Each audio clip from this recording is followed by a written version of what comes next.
Terrores nocturnos en niños. Un terror nocturno es una de las alteraciones que se puede producir durante el sueño, que consiste básicamente en que el niño parece que está despierto, pero en realidad está en una de las fases de sueño más profundas, en la fase N3 del sueño no REM. Esto suele ocurrir en la primera parte de la noche, aunque a veces puede ocurrir también en las siestas. El resultado es que el niño parece estar despierto, actúa como si lo estuviera, llora, nos llama y tiene una cara de pánico, habitualmente acompañada también de sensación de malestar, con palidez, con sudoración fría, con los ojos muy abiertos, con las pupilas muy dilatadas. Y cuando nosotros nos acercamos a tranquilizarlo pensando que es una pesadilla, el resultado es que el niño no solo no se tranquiliza, sino que actúa como si le diéramos miedo, se pelea con nosotros. Y esto es porque es como si estuviera sonámbulo dentro de una pesadilla y lo que está viendo es una realidad modificada. Nos puede ver acercarnos a él, pero no nos ve a nosotros, ve algo que se acerca al que no reconoce. Esto nos puede asustar a veces bastante y el problema es que no sabemos cómo actuar. Lo normal es que duren de 5 a 15 minutos y cedan espontáneamente, de forma que el niño vuelve a dormirse de nuevo, y si nosotros le preguntáramos a la mañana siguiente qué ha pasado, nos diría que él ha descansado perfectamente.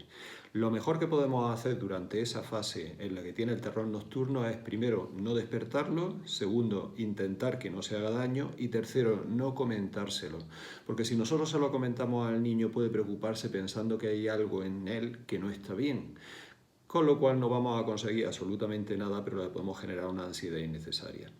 Hay dos cosas que se pueden hacer para mejorar el tema de los terrores nocturnos. La primera es entender que esto se produce en la primera fase de sueño cuando el niño está muy agotado y entramos en fases muy profundas de sueño.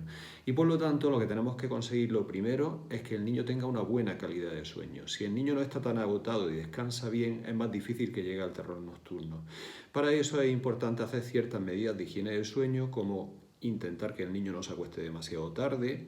Suele ocurrir, por ejemplo, esto los días en los que el niño trasnocha porque tenemos una actividad muy intensa y llega especialmente agotado. Por lo tanto, si tienen tendencia a esto, respetad un poco su hora de sueño. Y luego también es importante que si hay algún otro problema que empeore la calidad de sueño, como que el niño ronque de noche, intentemos tratarlo. Cuando nosotros conseguimos que tenga una buena calidad de sueño, el número de terrores nocturnos se va a reducir. Hay otra técnica que se usa también en psicología del sueño que consiste en los llamados despertares programados. Como esto habitualmente se suele producir poco rato después de dormirse, si un niño, por ejemplo, se duerme en torno a las 9, 10 de la noche, lo normal es que esto aparezca antes de las 12 de la noche, muchas veces incluso antes de que los padres se hayan acostado. Cuando esto es así y es frecuente que ocurra, podemos hacer una cosa que es lo que llamamos despertares programados.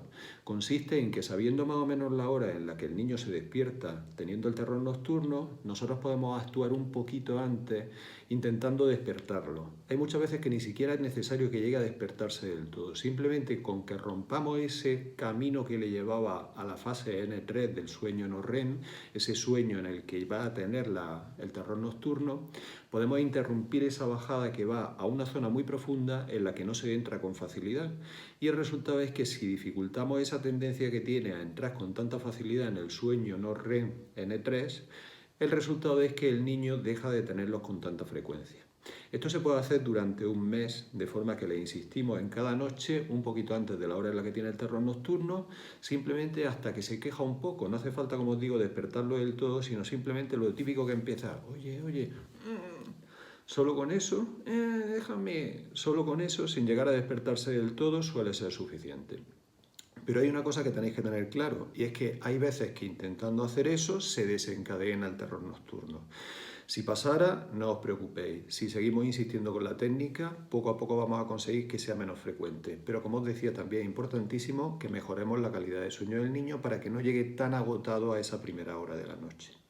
Por tanto, no es nada grave, es algo que tiende a desaparecer, que es bastante frecuente en los niños pequeños en torno a los 2-4 años, pero que prácticamente en la adolescencia y en la etapa adulta han desaparecido por completo.